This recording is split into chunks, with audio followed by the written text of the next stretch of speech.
Hablemos de alquileres en la ciudad en donde un tercio, ¿no?, de los habitantes aproximadamente es inquilino. Belén. Sí, Diego, son datos que corresponden al periodo del año pasado, es decir, al balance del año pasado, del último trimestre del gobierno porteño.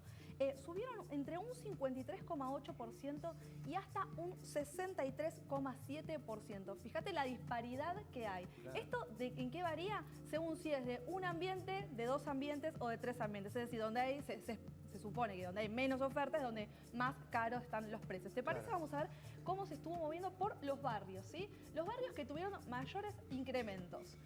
Villa Urquiza lidera este ranking con un 64,5%.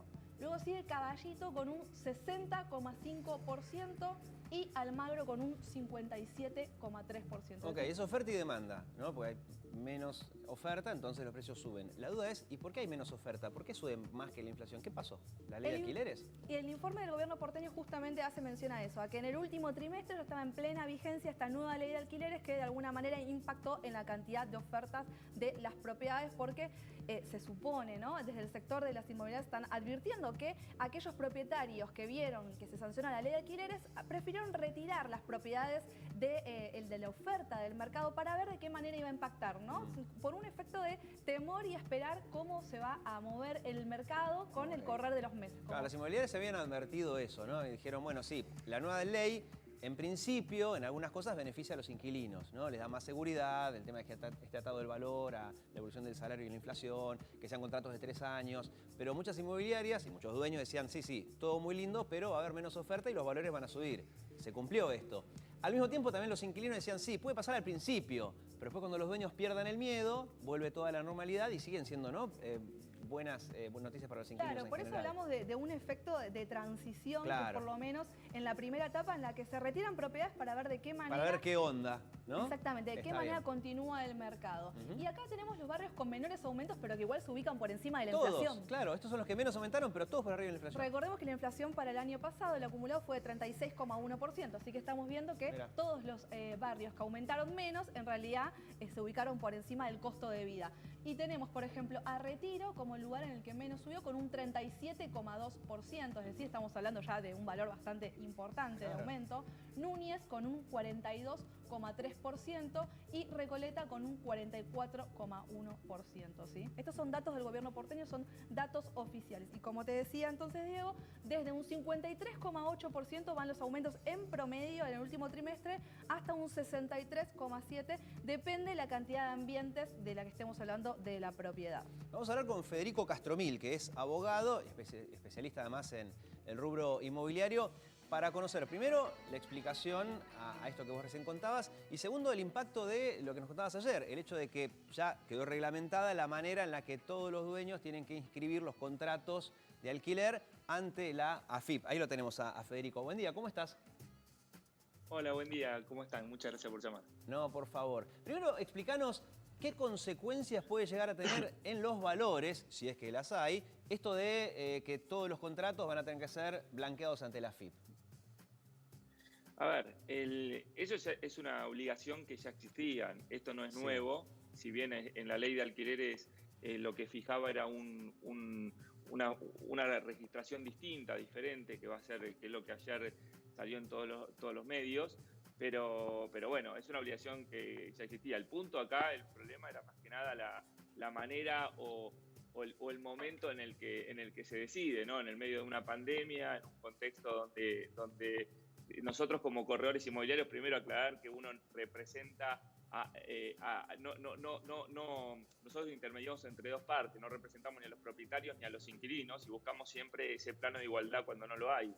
Y hoy lo que vemos es que los propietarios están teniendo la menor rentabilidad de la historia, que no dejan de ser argentinos que invierten en el país, y hay una serie de medidas y de regulaciones que se le han dado en el último año, donde en este contexto, donde el Estado de alguna manera le está pidiendo a los propietarios que hagan un esfuerzo y que hagan una financiación a tasa cero a los inquilinos que por toda la pandemia no pudieron cumplir, en el mismo momento se le está exigiendo con lupa que paguen todos los impuestos. No, es que sí, suena lógico, Federico, pero al mismo tiempo estamos en Argentina y todo lo que sea blanqueo a diferencia de lo que pasará en otros países, es como, oh, para, blanqueo, vamos a evaluar esa situación, cuando en realidad en un país normal Claro. sería como parte de la lógica. Porque yo sé Obvio. que muchos inquilinos, por ejemplo, no quieren blanquear porque tendrán que justificar las transferencias, o si es que lo hace, la idea que no lo hagan efectivo, ¿no? Tienen que justificar el dinero que usan para la transferencia. Los dueños ni hablar, porque tienen que justificar un ingreso que les entra. Muchas inmobiliarias, no sé por qué, también tienen una cierta reticencia. Es más, a veces prefieren el pago en efectivo, quizás para no demostrar tampoco tanto movimiento ante la AFIP. Digo, en la Argentina todo lo que sea blanqueo es a veces polémico. Entonces, mi duda es, ¿esto va a afectar los valores de los alquileres de acá en adelante? ¿El hecho de que hay como una nueva herramienta para blanquear los contratos?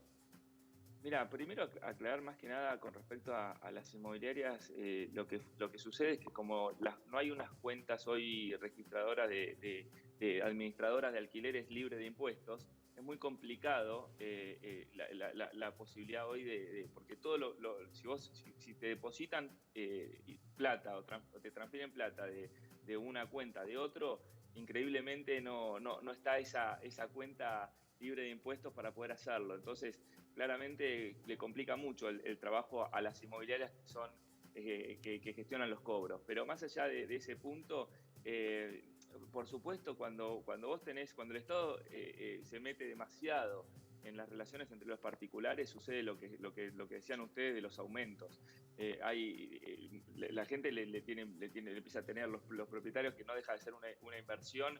Pero en la práctica, Federico, que ahora haya como una herramienta más para hacer algo que, como decías vos al comienzo, siempre se debió haber hecho. Pero bueno, ahora hay una herramienta más para que la AFIP pueda lograr que se blanqueen los contratos. Mi duda es, si se empiezan a blanquear más los contratos ante la AFIP, ¿esto afecta a los valores de los inmuebles de acá a futuro o no? Bueno, cuando uno paga impuestos, ¿qué es lo que debe hacer? Tiene que pagar ganancias, tiene que pagar ingresos brutos, IVA en los casos de los comerciales. Entonces, por supuesto, es decir, la rentabilidad en eso tendría que estar metida, por supuesto, el tema de todos los impuestos, y tendría que dar mucho más de lo que está dando. El problema es que cuando tenés tanta presión impositiva, tanta presión fiscal, y la rentabilidad es en Argentina, estás arañando el 2%, cuando en toda Latinoamérica es entre el 4, 5, 6, 7%, y cada vez se lo presiona más a los propietarios, lo que hacen es asustarse y decir, ¿para qué sigo invirtiendo en esto y por qué no me voy a otro mercado donde tenés menos riesgo, regulaciones? Federico, buen día. Eso es lo peligroso, ¿no?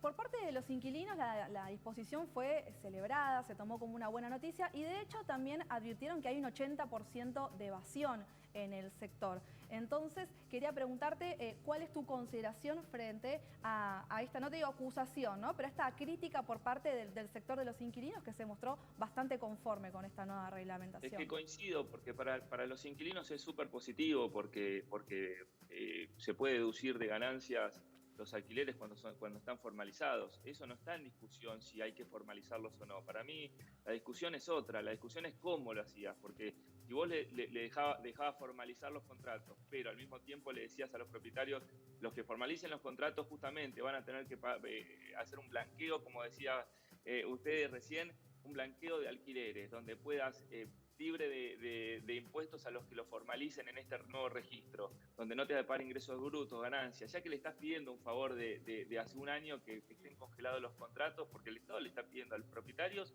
algo que debería hacer el propio Estado, que es tomar cartas en el asunto y decir, así como fueron las ATP en algún momento, ayudar a los inquilinos, que no son todos, porque acá hay que entender que hay el decreto que se viene extendiendo hace un año atrás, mete a todos en la misma bolsa, y no es lo mismo el inquilino en relación de dependencia que no le tocaron el sueldo con el monotributista que realmente se vio afectados sus ingresos a raíz de la pandemia, o el alquiler de Puerto Madero, el alquiler de alguien que una familia está alquilando en 15.000 pesos. Sí, el decreto metió a todos los inquilinos en la misma bolsa. Y cuando vos metés a todos en la misma bolsa, empiezan a generar estos problemas, abusos y demás.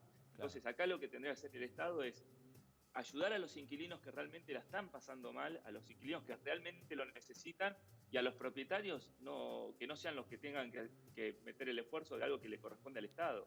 Están haciendo pelear a la clase media contra la clase media, y no es lo aconsejable en estos casos, por supuesto. Clarísimo, Federico. Gracias por tu tiempo, ¿eh? No, por favor, un placer, lo que necesite.